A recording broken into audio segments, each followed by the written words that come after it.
Welcome to this explainer. If you've ever looked at your small raised bed and thought, no way can I grow a massive crop like okra in that, well, you are in for a fantastic surprise. Today, we're completely transforming that beginner's hesitation into an empowering seed-to-skillet journey. We're going to distill down some top-tier expert advice to show you exactly how to maximize your limited space and get a continuous, heavy yield of incredibly tender okra. So here is our game plan for today. We'll quickly cover choosing small space varieties, dive into a planting guide, look at mid-season pruning and care, tackle common okra pests, and finally, wrap up with harvesting and grading. All right, section 1, choosing small space varieties. Because honestly, picking the right seed is literally the make or break moment for container gardeners. I mean, picture this, an 8-foot-tall okra plant in a tiny raised bed. It's completely overwhelming. Eventually, you'd need a stepladder just to harvest your dinner. So we have to ask a fundamental question right out of the gate. Which varieties actually make sense for the limited space you have? It's really a tale of two okras here. On one hand, you've got these towering, giant varieties like Alabama Red or Star of David. They shoot up to 7 or 8 feet rapidly, and the catch is that their fat pods get woody and tough super fast if you don't pick them at the exact right second. But on the flip side, you'd have these amazing dwarf, bushy varieties. Think dwarf cowhorn or green fingers. They stay short, they're manageable, and the best part? Their pods stay incredibly tender even as they grow longer. For a raised bed, we definitely want to lean heavily toward the bushy guys. Let's get specific on these lifesavers. Green fingers is an absolute rock star. It's a dwarf variety that thrives beautifully in root pouches or container gardens. Then there's dwarf cowhorn. It stays bushy, but get this, its pods stay tender even when they are 10 to 12 inches long. Talk about maximizing your harvest. Chopi is great because it grows nice and upright without sprawling everywhere. Burmese, it stays short but pumps out a crazy amount of okra. And jambalaya is a real game changer. It's a hybrid that gives you an early 2-week head start, actually producing pods when the plant is just a foot tall. Moving right along to section 2, our small space planting guide, getting those seeds into the soil.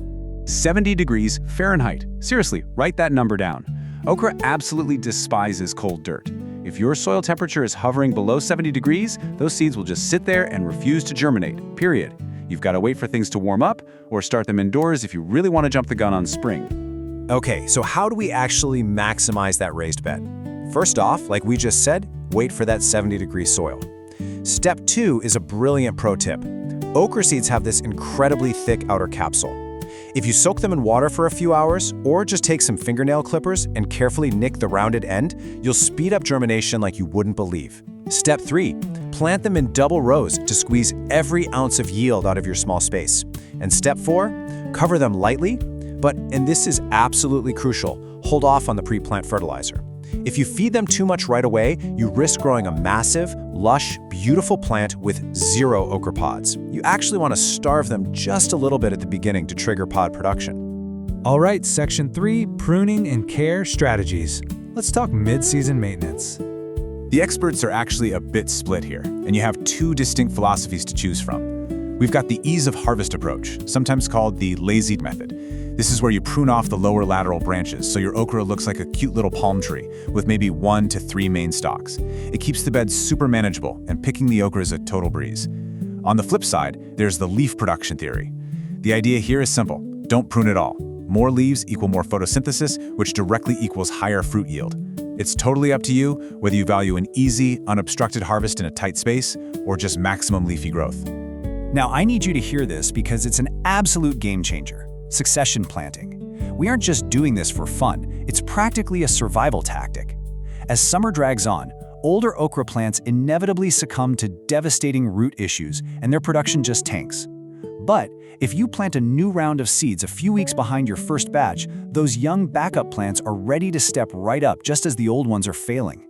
It is your key to producing okra continuously all the way until the first frost. Which brings us to section 4. Managing common okra pests and protecting that hard-earned crop.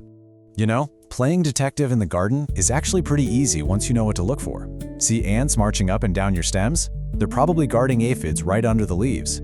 A quick spray of neem oil or dish soap will clear those soft-bodied guys right out. Now what if you pull off an okra pod and it has these hard, weird little bumps on it? That's a stink bug piercing it. They're tougher, so you'll need a stronger insecticide for those. And then there's the big one, root knot nematodes. If your gorgeous green plants suddenly turn yellow and start dying off, dig down and check the roots. If they look swollen and mangled, you've got nematodes. And like we just learned, your primary immediate defense is that succession planting we just covered. But hey, what if those nematodes completely ravage your raised bed this year? Don't panic, there's an incredible organic fix. Over the winter, plant a spicy mustard cover crop, something like Kodiak brown, right in that same bed. The spicier the mustard, the better. When the season ends, you chop it down and mix it directly into the dirt. As it breaks down, it releases chemical compounds called glucosinolates. It basically acts as a natural biofumigant, gassing up the soil and suppressing those harmful nematodes for next summer's crop. How cool is that? Finally, we reach Section 5, Harvesting and Grading Okra. Time to reap the rewards. So, commercial agricultural markets actually grade their okra, and you can totally steal this system for your own backyard. Extra fancy is the absolute cream of the crop, the smallest, most highly valued culinary cuts. Then there's fancy. That's your sweet spot, usually around 3 to 4 inches long, where you get peak tenderness combined with a good-sized bite. Lastly, you've got choice, which usually refers to those large, overgrown pods that have turned tough and woody. But, and here is the real magic of what we talked about earlier, if you planted dwarf varieties like dwarf cowhorn or Burmese, they actively break the rules. You can harvest them at those massive choice sizes, and they will mysteriously stay just as tender as a fancy cut. It's wild. And you know what else is fascinating? The physical shape of the okra you chose actually dictates how you should cook it. Got a smooth pod like Choppy? It is custom made for pickling. Because there are no ridges, you can pack them insanely tight into a mason jar. But if you grew a ridged pod like Burmese or cowhorn, those deep grooves create extra surface area.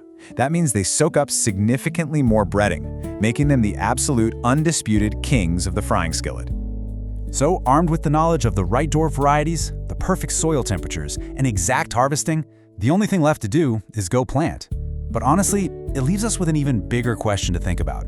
If you can master a notoriously massive crop like okra inside a tiny 4x4 box, what other impossible garden feats are you actually capable of achieving in your small space?